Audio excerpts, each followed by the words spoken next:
Welcome back, everybody, to the next episode of Hardball Talks. I am your host, Brett Swip, and today we are joined by Willie MacIver. Willie, thanks for joining us. Thanks for having me on, Brett.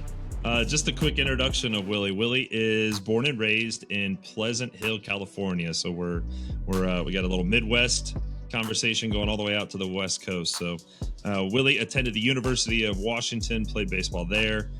Drafted by the Colorado Rockies, played last season in AAA with the Albuquerque Isotopes. And Willie, you just shared with me that you recently signed free agency with the A's. So a new experience for this year. You excited? Yes, sir. I'm pumped. Go A's. There you go. Willie, just there's a kind of a high level there of your background. Talk to us about some of the special successes that you've had in the game of baseball. Some of my favorite, high school, we won 2 section championships back to back my junior and senior year. At UW, we went to the College World Series my junior year, which was probably my most exciting baseball experience. The College World Series was freaking phenomenal. I just got back from playing with Team USA in the Premier 12 tournament. We played in Mexico, and then we advanced and played in Tokyo, which was really a cool experience. Got to play in the Tokyo Dome against Team Japan, Team Taipei, Team Venezuela. We came out with the bronze medal, but it was some good baseball over there, and that was fun. Played in the Futures game in 2021. That was a really cool experience too, especially I was with the Rockies, and that year was at Coors Field, so that was neat. That was a really cool experience for me too. But yeah, that's pretty awesome. much it as far as the cool stuff goes. Yeah, that's a really diverse, some diverse experiences. That's amazing what the game can do. Look ahead at 2025. What are your goals? And obviously, you're making a transition here to a new organization. What are you trying to accomplish in 2025? I mean, my goal is to get to the big leagues and help the big league team win. Pretty simple in terms of a goal, but there's a lot that goes into that. In terms of learning a new pitching staff, continuing to hone my approach at the plate, and execute my job behind the plate as well. So goals to help the big league team win with the A's, and got to take it day by day, moment by moment though. There you go. We're gonna deep dive into hitting today, but I'm just curious maybe to ask a catching question here. When you're when you go to spring training and you're getting introduced to a new staff, what are some of the strategies that you'll use to kind of build those relationships? You got to talk to the guys. I mean, talk to them as much as you can. Pitchers are cool because you can just ask them questions and they'll talk about themselves all day. So you just got to throw some questions out there at them, like, hey, what's your go-to pitch? They'll get going. Oh, I get this new slider, this and that, and then before you know it, you're kind of developing a relationship with them. Awesome. Going the extra mile in terms of catching, bullpens, extra sides, playing catch, always being there for them, I think is a crucial component. And then when you're catching the bullpens, when you're catching the sim games, being engaged and really care about the pitcher. And that's something that you really have to care. And that's one of the biggest parts about being a catcher. And the reason that I've been able to move up through the minor leagues and keep having a job is just because I feel like I'm good at communicating with my pitchers. I care about my pitchers, and I want them to succeed.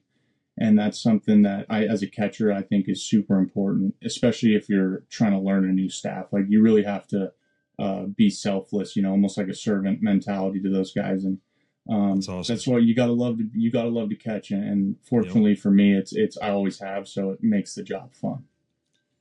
That's really great advice. Thank you for opening up your heart on that and sharing that, because I think young catchers can learn a lot from the kind of mindset and the kind of personality and the kind of heart that it takes. Let's just a couple of kind of personal side questions. Talk to us about what do you like to do outside of baseball? What are some hobbies of yours? I love to golf. Me and my dad are always golfing. And every baseball player loves to golf. That's not even outside of baseball anymore. Yeah, because it takes you through the same mental strenuous that baseball does. How the hell can I not hit this ball straight that's sitting right here? Right. Let's see. I like to bowl. I like to play video games. I'm a Madden guy. Love to play Madden. There you go. Fantasy football guy. So I'm totally love to watch the NFL. College football too. I'll watch my Huskies. They're having a kind of a down year, but that's all right. They had a really good year last year. Did I hear that is the defensive coordinator Belichick's kid? Yeah. Yeah, I heard that. That's a cool. That was cool. I was excited when they hired him. That was a good hire. That's cool. Yeah, throw the football around outside. I'm super like sports guy. I'm always my whole life been doing sports. My video games, I like to play sports, and just something about sports just does it for me. I'll even get out there and start bowling a little bit. It's awesome. Yeah. What do you if you're picking dinner for the night or your favorite restaurant, what kind of food are we eating? Hibachi. Love hibachi. Okay. That was like my go-to off day, good meal. Go to hibachi. Yeah. Extra rice. That's my favorite. There you go. Well, we're going to spend some time on hitting, and let me just kind of set the foundation here. So we've been discussing hitting over the past few episodes, and really it's been around this idea of hitting approach. And we've gotten, a hitting coach's perspective. We've gotten a Division III head coach's perspective. We've gotten a Division I head coach's perspective. And today we're going to get a high level athlete's perspective. Why is hitting approach important? How can we help young athletes to focus on it more? Maybe how to work on it, and let's connect it to the batter's box. What does our kind of training and the things and the mindset that we have, how does that help the success in the batter's box? So really, Willie, this is a great perspective, and just your willingness to share about it. And you're going to be speaking to a lot of young athletes and a lot of coaches who really just want to serve our athletes better and figure out how we can maybe, do a better job of preparing them around hitting approach. So that's the framework of today. Yeah. Hitting approach. That's to me, like having a consistent approach is what keeps you consistent as a hitter. It keeps you from having those huge ebbs and flows, which something that I dealt with myself and through let's say I had a time in AA where I was just bad approach. I was wrapped up in mechanics and I was wrapped up in my swing, and it just, when you're in the game, it doesn't work. And I would like to you save so many people, so many slumps by just being like, it's not your mechanics. Like for me and the experience that I've had and what's gotten me to the point where I feel like I'm a good hitter and I can have competitive at bats consistently is like, if I'm staying on the ball, which for me is like keeping my hip in there, keeping my front shoulder in there, being early with my timing, and staying short to the ball, like direct. The thing I like to say is like direct to the ball. If I'm like direct to the ball and I'm staying on the ball, I'm not pulling off it, then I'm giving myself a chance. And that's when sometimes I'm going to get beat by a fastball in, and you have to be able to say, okay, I'm okay with getting jammed sometimes. I'm okay with getting beat on these pitches, because for the most part, the pitcher's not going to drill the inside corner up and in every pitch. So they'll try to get in there, they leak it over the plate, you're staying on your good approach, boom, something in the left center gap, or even, the right center gap, which is where I like to be on a fastball. When I'm training fastballs and I'm hitting fastball machine, I want everything middle to opposite gap, because if I do that, then I know my approach is in the right spot to be able to hit a breaking ball. And, that's something that I can fall victim to that too. And BP, sometimes you get that machine throwing middle lane heaters and you just want to see how far you can hit it. Like, yeah, that's cool. It feels good, but that doesn't help you in the game. And that's such a hard thing when you're in the moment in BP and, the hitter in front of you just hit like 4 homers and now you're like, all right, I got power too. It's, you got to take the ego out of it sometimes. Like, hey, I'm going to drive the ball out the other way in BP. I'm going to hit a ball to right center. I'm going to pepper that right center gap. And what ends up happening is, you do that consistently, your teammates see that, your coaches see that, and they totally respect the way you go about it in BP, And so that, for me, any fastball machine, when I'm training and I like to hit machine, I'm up the middle to the other way. Because once you're pulling a fastball machine, it's going to be real tough for you to stay on the breaking ball. Well, you just came out with a bang, man. You just came out with a bang, and you just loaded us up with a lot of thoughts and a lot of ideas. Let's dive into some of them. So first off, I heard, your mechanical focus needs to be simple, and I think the simple, you said a couple of them. You talked about staying closed, you talked about being direct, and you talked about being a little bit early, with timing. So let's talk about the staying closed and direct. What does what does that look like? What are you thinking in your head? What drills are you doing? What, just simplify that for our guys. Yeah. So for me, and this also helped me, like when people say like stay in your legs, for me, that was a tough thing for me to kind of figure out in my head, because I'm like, all right, stay in my legs. So I like stay squatted and really think about my legs a lot. And then I was like, I worked with Rick Eckstein, and he really smart guy, but I was like, if I swing across my chest, if I'm feeling like my hands are going across my chest, I can be direct to that ball. If my hands are like going down and then up, all of a sudden I'm looping, all of a sudden I'm coming up out of my legs. So I'm like, all right, I'll swing right across my chest directly to the ball. And once I've felt that, all of a sudden I'm like, feel like I'm using the ground better. I'm not worrying about my hips rotating. They rotate on their own. I'm just thinking about having my hands direct across my chest right to the ball. Mm-hmm. And with that, you got to stay direct through, and then your direction towards the middle, towards right center. It can be different for different guys, but so that's the key. What's a drill set? Let's say you're going to the cage today. It's in the off season right now. Let's say you're going to the cage today to get some work in. Take us through a little prep and a little drill set on how you might work on that. I'll do a high tee, start the high tee up and away. The point of this drill is to be able to get to that ball while staying in my legs. So what I do, high tee, hit the ball, and then to test it, I'll drop my knee to the ground, touch the ground, my back knee, and then come up. And that'll tell me, if I'm able to do that, that'll tell me I was balanced and I was staying up my legs. When I'm bad, I'll go off the tee and I'll lose my balance or like fall backwards. And that tells me that I'm coming up out or leaking my front shoulder. So that'll be what I start with. Then I'll move the tee to the middle, start it at the top, line drive, back net, move it a little down, line drive, back net, down, all the way to as low as it can go. Mm-hmm. And for me, that's the feel of using my legs to go down and to hit the ball, whatever height it's at. I'm still coming across my chest and direct, but if it's lower, I got to sink into my legs to go get it. And that's kind of mimicking like a breaking ball or something moving downwards, which is what most of the pitches we hit are doing, is moving downwards. So just training that ability to, it's lower, I sink with my legs and not reaching over from my hips. We see a lot of the young guys maybe avoid the tee or not feel real comfortable training the tee. Any kind of words of encouragement there for that? Yeah, I mean, there's definitely something to hitting too much tee, where you can really start to get too turned in and shouldery. So, I mean, that's something to be wary of. And for me, it's like, that's all I'm doing off the tee. I'm doing the high tee and I'm doing that drill. It's probably like 15 swings at the most off the tee. So I don't for me, I think the tee's important, but it's important to know that to use it in like moderation, and to have a plan with it.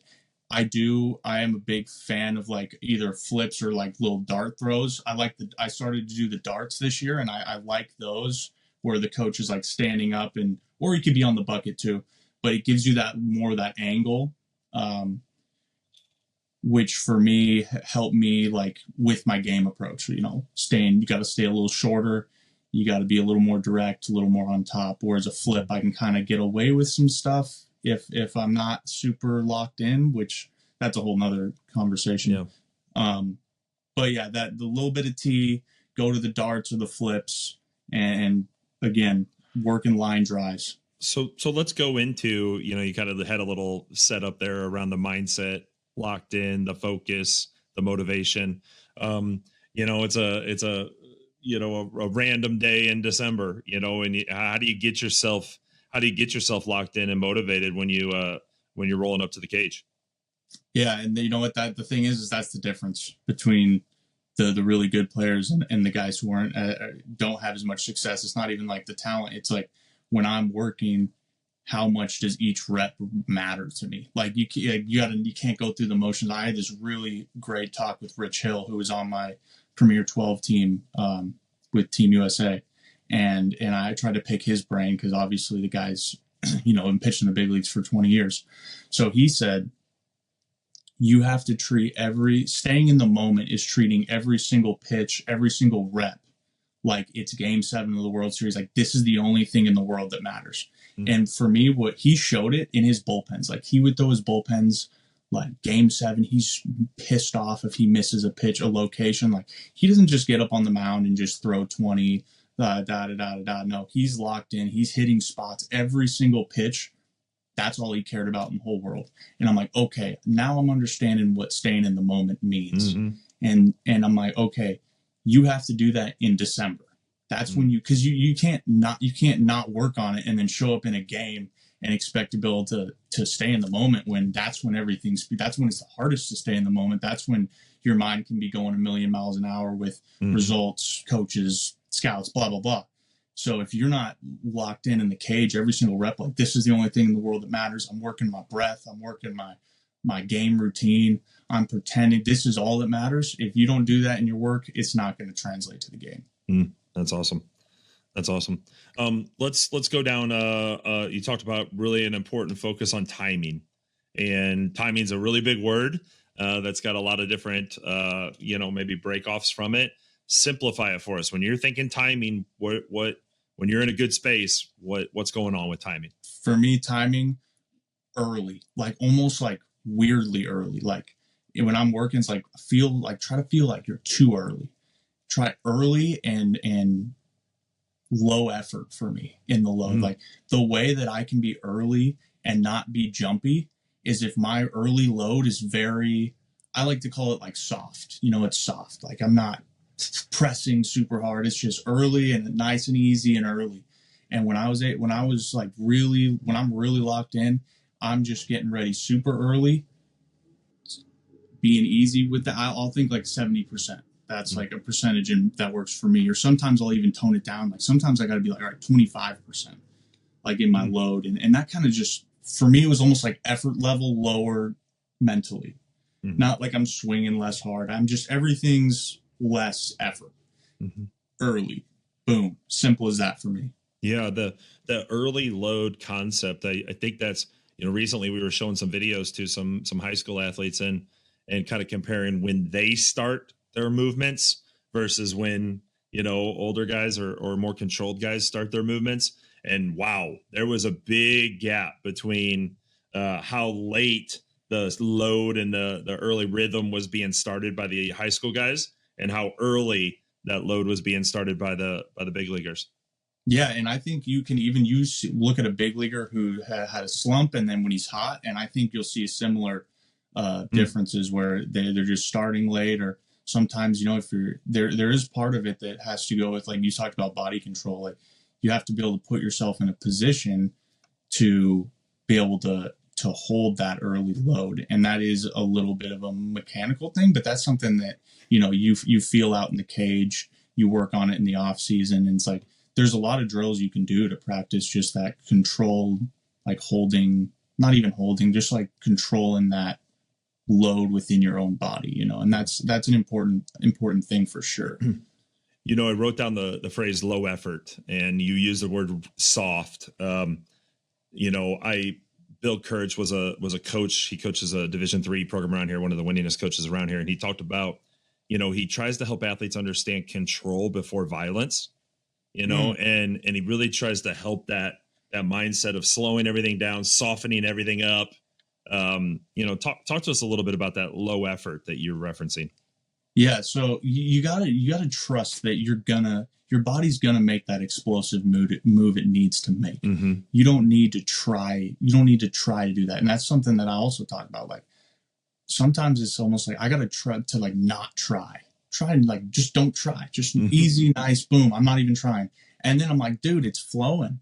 And so for me it's like soft, and then you've done so many reps of hitting that you see that ball, you're gonna swing your normal swing. Mm-hmm. And it's to another part of that is not the get the result out of your head about what's about to happen. Mm-hmm. I'm gonna hit a homer. No, like when that ball's in the air, it's like easy, boom, just hit the ball. It can be hard to do because there's a lot of external factors that are coming in on your head when you're in the box. But that's the goal, I believe, and that's the key, is to be able to stay soft and just boom, barrel to the ball. And you talk about analytics and numbers and stuff, and for me, is you barrel up the ball, all that's going to take care of itself. Like that's what the best hitters, they just hit the barrel a lot. They barrel the ball a lot. They hit it hard. And when you do that, your expected number, everything's going to be really good. Right. Yep.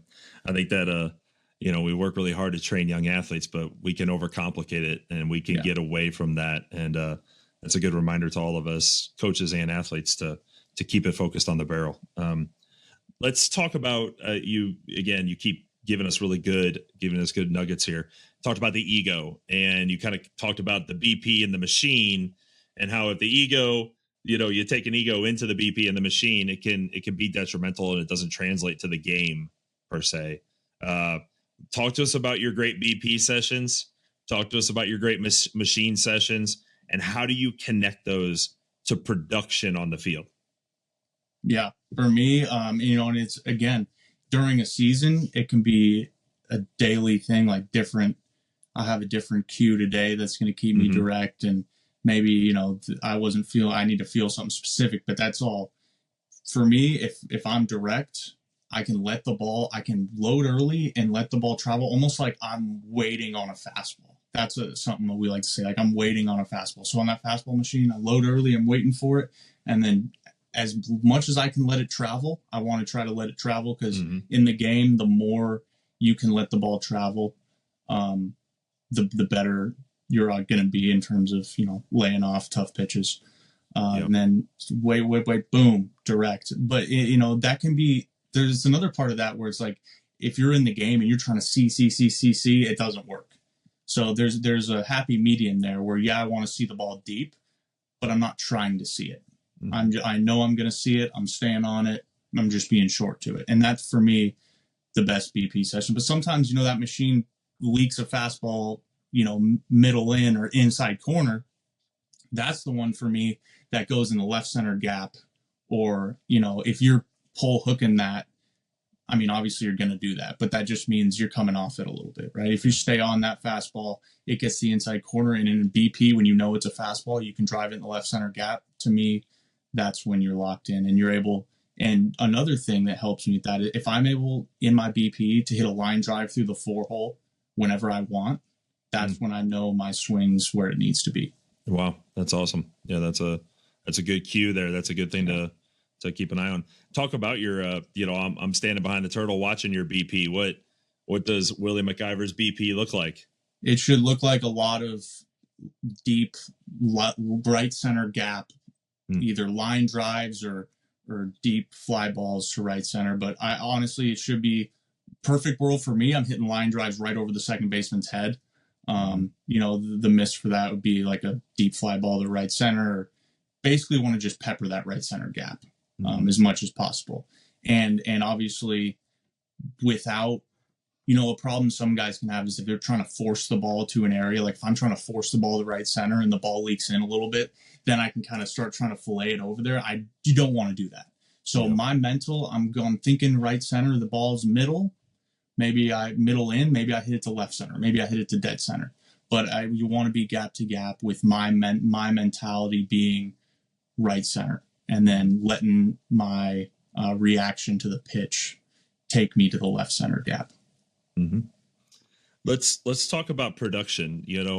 Ultimately it comes down to production, trying to help athletes be more productive. And, for you're getting paid when you produce. So what can you do in training to make your chances of producing in the box greater? How can you put pressure on yourself? What can we do as coaches to help our athletes with pressure? Maybe share a little bit of advice. Something I love to do in my training is mix rounds. So where whoever's throwing BP, I'll be like, hey, fastball, slider, whenever you want, make it random. I think that's something that I do every day during the season. And something that I think, especially in the off season, if you're not seeing live pitching, is a big time positive in terms of working on your approach. So I would definitely recommend to do a lot of mix if you do have an arm BP. I would recommend making stuff as competitive as possible in the workouts. If you're in a team environment, there's always got to be a competition. You always got to have put one team against another or make it individual, but something where my peers are watching me, the pressure's on. That's going to give you the most game-like simulation of that anxiety.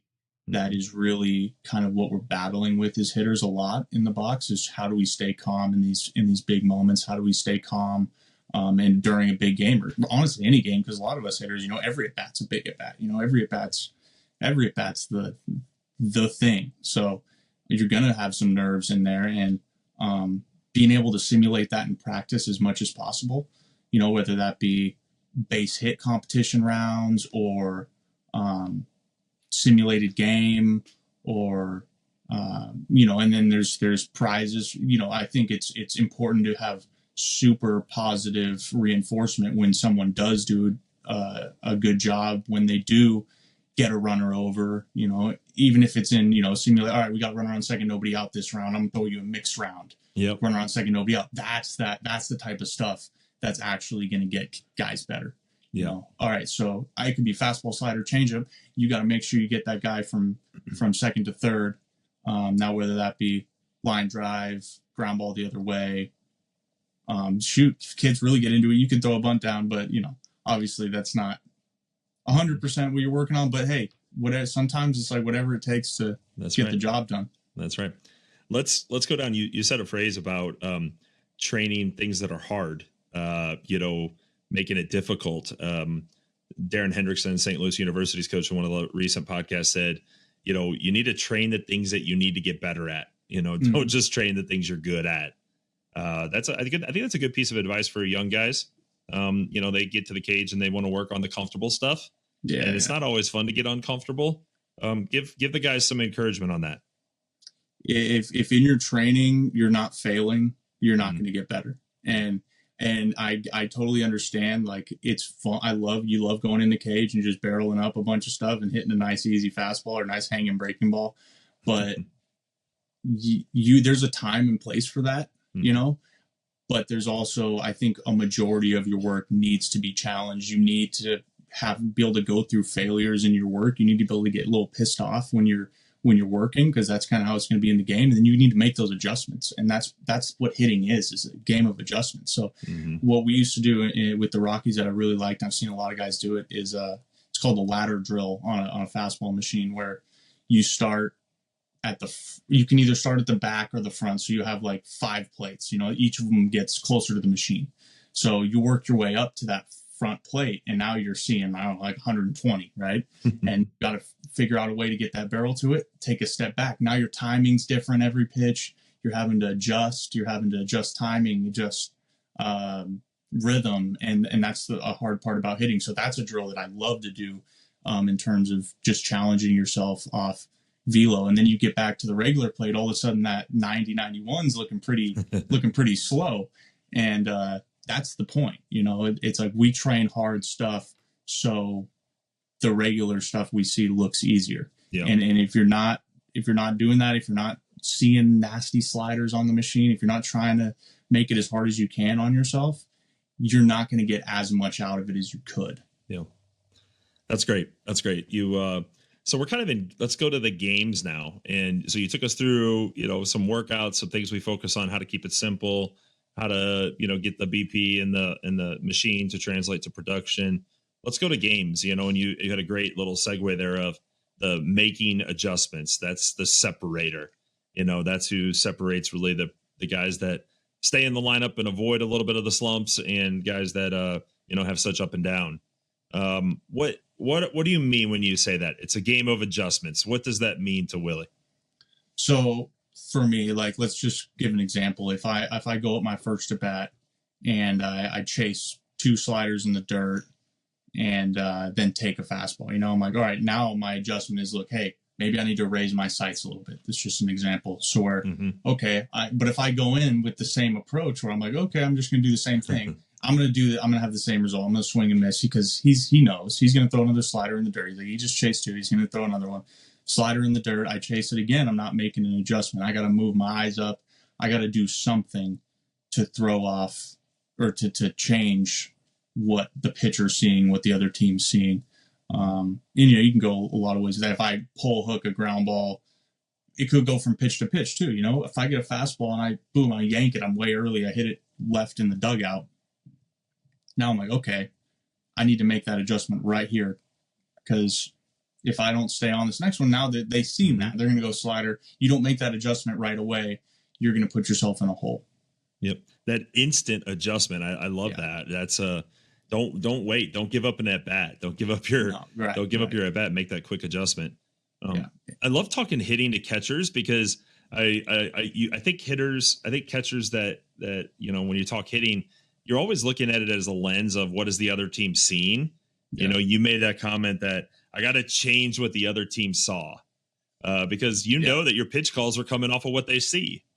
Talk a little bit more about that. Yeah, it can be good and bad sometimes. It's like you're overthinking it as a catcher. Exactly, right? Exactly. Sometimes you can get to overthinking like what he's going to throw, and a lot of the times it's more about staying within your approach, right? Like, but it does help a little bit because you see the thing that I think is so cool about catching as a hitter is I'm seeing pitches all game. That's the thing I think a lot of people don't understand is like, I get to see fastballs. I'm seeing sliders, changeups all game. So I think it's actually really helpful. And I find that I hit better when I catch than, for example, when I DH, because I've been back there. I'm in the game.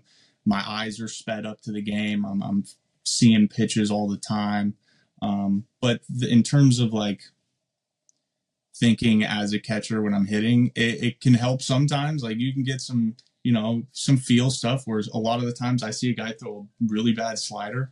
I know that the catcher a lot of the time going to come back with another one. Yeah. And that'll help me sometimes, but then shoot, if he doesn't and he comes with the fastball down the middle, now I'm like, damn, what am I doing? So, it's a fine line. And I would say to be more focused on your approach rather than what the guy's going to throw. Because if you're on your approach, you're going to be able to take care of it. Yeah.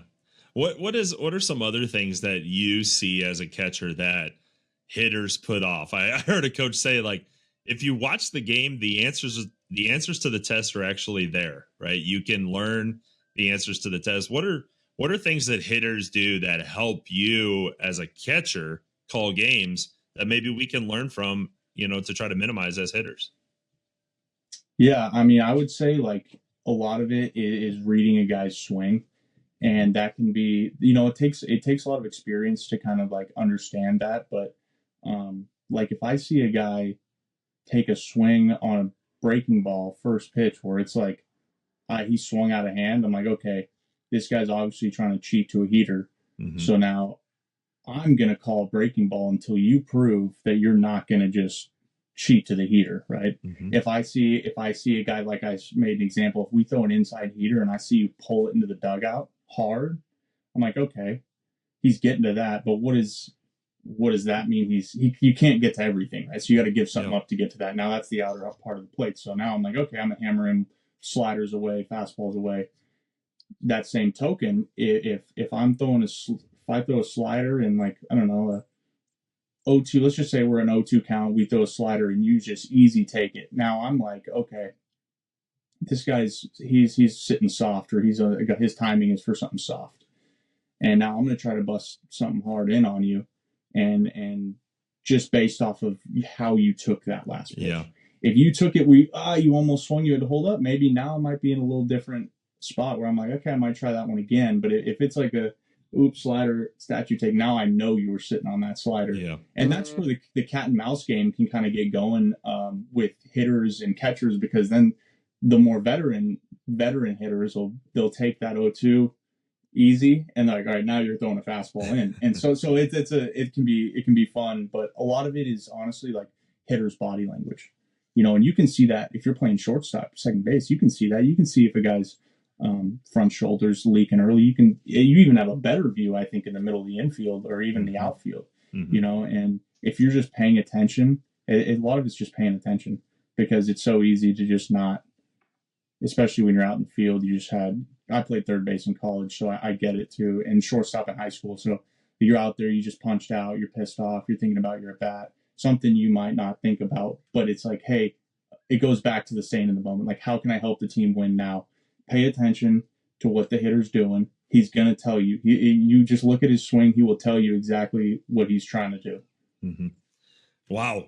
Yeah. Yes, sir. Yes, sir. That was awesome. Like, I think, again, I think we just skip over this stuff so much. So I'm really trying to take some notes and talk about these things that you're really diving into, because I just think with young guys, we get into mechanics, we get into outcomes, we get into, we get into the drill set or whatever, the machine, whatever it may be, like, and we don't spend enough time really talking about these separators and, pay attention. It's as simple as that. Who's calling the game?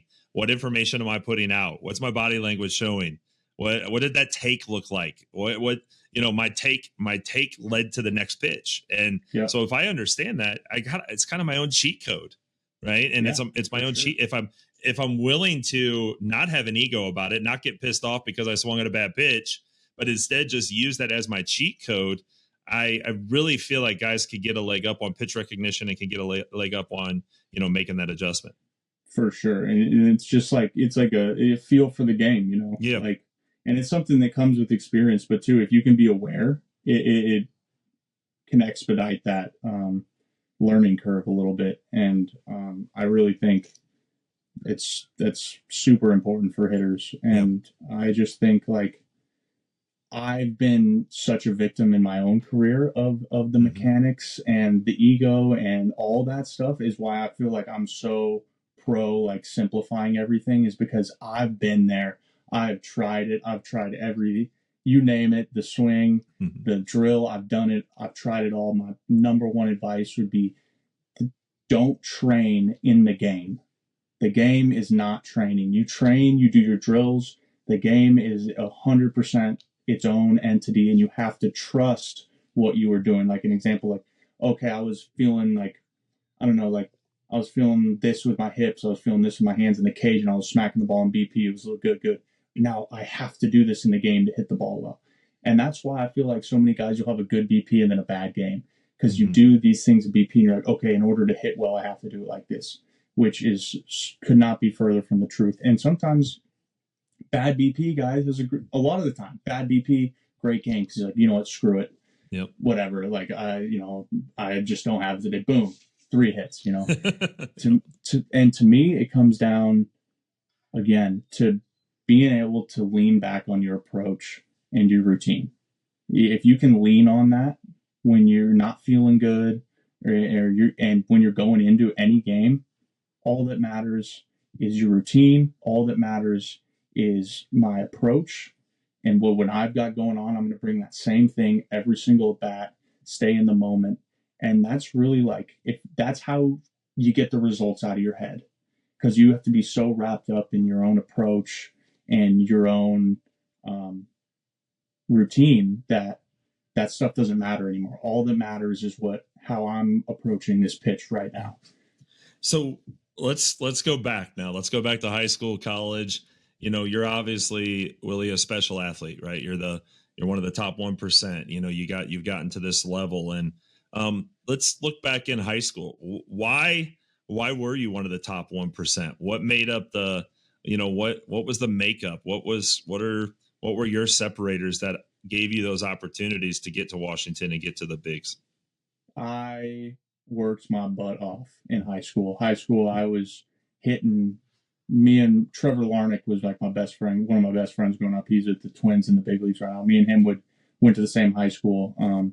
We would get up 4 a.m, go to the cage, hit, go to class, practice, hit after practice. And starting sophomore year of high school, me and him started going to the gym. We got in touch with a good trainer who taught us how to lift correctly, and we started working out every day in the summertime. trying to eat good with our diet. And this was in high school because we're like, okay, we need to really start putting in the work if we want to get to where we want to be. And so for me, for us, that was just every opportunity we get, we're going to go hit. And not because we felt like it was work, it's because it's what we love to do. Is like, we love baseball. I want to play baseball. This is what I want to do. So I'm going to go all out for it. That's kind of it's like, if you're a young player and if you really want it, you'll work your butt off, but you need to work your butt off, and you need to want it too. Like, that's like, those things go hand in hand. Like, if you don't really want it, you know that in your head. And if you don't really want it, you're really not going to put in the work. Yeah. And you know that. But if you really, really want it, you're going to put in the work, just because, like, for me, it was like, I wouldn't be able to sleep at night if I'm not going to put in this work, because I know this is all I want to do. And like, it's like with anything in life, if you're going to do it, you got to go all out, or else it's not even really a point in doing it. That's great advice. And I love the self-reflections and the, being honest with yourself about, it takes what it takes, and there's no secrets to what it takes. What a lot of guys in high school are, trying to get bigger and stronger and faster, and nutrition is a topic that they maybe, have questions about, or want to talk more about. What was maybe something in your nutrition journey that was kind of like an eye-opening transition for you? Well, I have, for me, it's like I have a tendency to want to eat crappy food. I love a good McDonald's, KFC, all that. But like, for me, it was like, how is my body feeling when I'm eating this versus that? And for me in high school, it was like, I was trying to put on weight because I was skinny. Trev was skinny. We're like, we need to put on weight. So it was like, we would eat a lot of like good protein, like, ground turkey, ground beef, rice, carrots, like a lot of vegetables, and just try to eat as much as we could. But we knew we had to eat good food in order to put the muscle on that we wanted to. And you also have to get in the weight room, or else it's not going to do anything for you. So for us, it was like, okay, we want to get big, so we're going to lift. We're going to eat a lot of protein, and hopefully that gets us to where we want to be. Is kind of how we went about it. We just like, we're going to go crazy, eat a ton of food, lift a ton of weights, and we ended up putting on a decent amount of weight. I wouldn't worry too much about the strength and I mean, the lifting in high school. I feel like, yes, you want to get a good baseline. Yes, it's important. But I still feel like the skill the skill of baseball, I think, should come first. And then the lifting, obviously, like for me, like, I'll do all my baseball stuff before I do my lift, just because I want that to be the main thing. And then hit the lift after that. But again, you got to bring the juice. You got to bring the juice for both of those things. And sometimes that can be the hard thing. But I would say it's definitely important to get in there. It's very important to do your lifts correctly too. And again, you got to take the ego out, bro. Like, you can't try to throw up 100-pound dumbbells if that's not, because then you're going to hurt yourself. And then all this is for nothing if you, injure yourself. And so as much as being strong and lifting is important, you also got to be smart about it. Where's mobility been at in your journey? Big, huge. Mobility's huge. When did you make me flip that switch? Was that a high school thing, or a college thing, or a pro thing? That was, let's see, I think it was going into pro ball. It really is when I started hammering the mobility, because I had a teammate, AJ Graffinino, in college, whose dad played in the big leagues for a while, Tony Graffinino.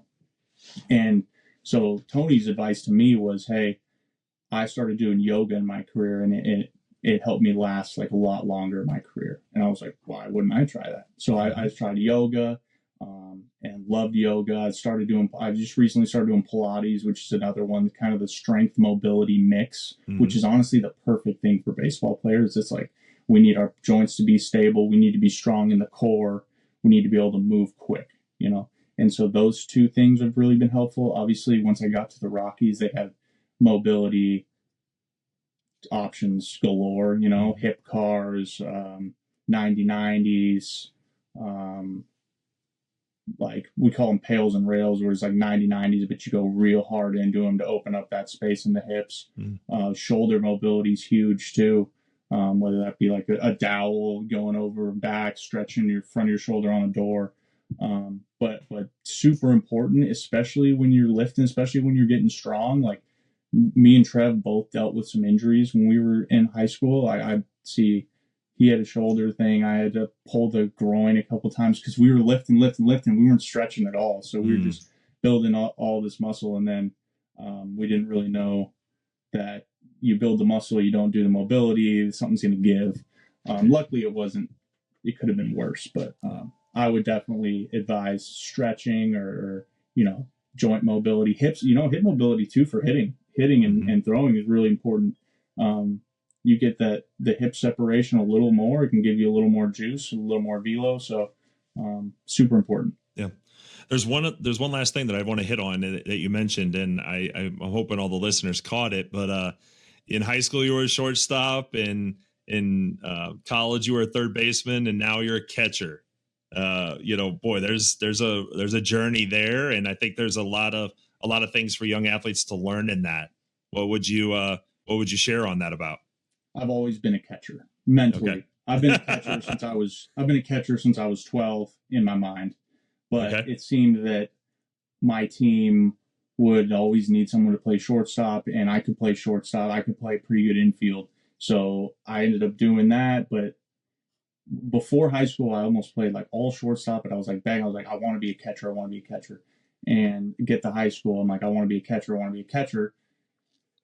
Shortstop, I played shortstop in high school. Because we had another catcher who was pretty good, who couldn't play infield, and I could play infield. So I played shortstop, and I had fun playing shortstop. Shortstop's fun. But then I like summer ball, I would always catch. So my high school season, I played short. Summer ball, I'd be a catcher. There you go. And then I got recruited as a catcher to Washington. Get to Washington, we had my freshman year, we had a really talented catcher ahead of me named Joey Morgan, who was a third rounder to the Tigers in 17. So it was like, my coach was like, hey, you want to get on the field? You got to play third base. I'm like, fine, I'll play third base or whatever it takes, get on the field.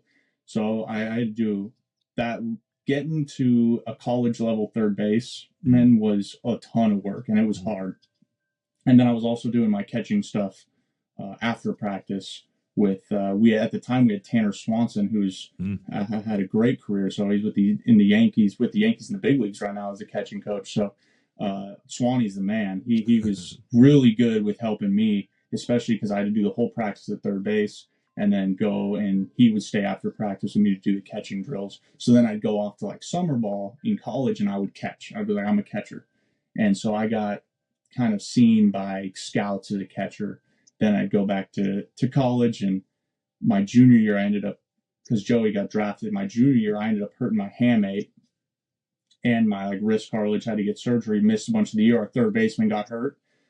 I came back, I had to play third again, played it, would do some catching in practice, and when the scouts would come, I'd throw as a catcher, but it was all third base, and thankfully the Rockies drafted me as a catcher. Wow.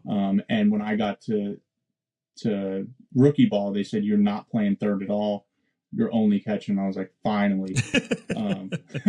So I the infield's fun. Third base, that's third base, a tough position, but I've always, catching for me has been my passion my whole life, but infield's fun too. That's awesome.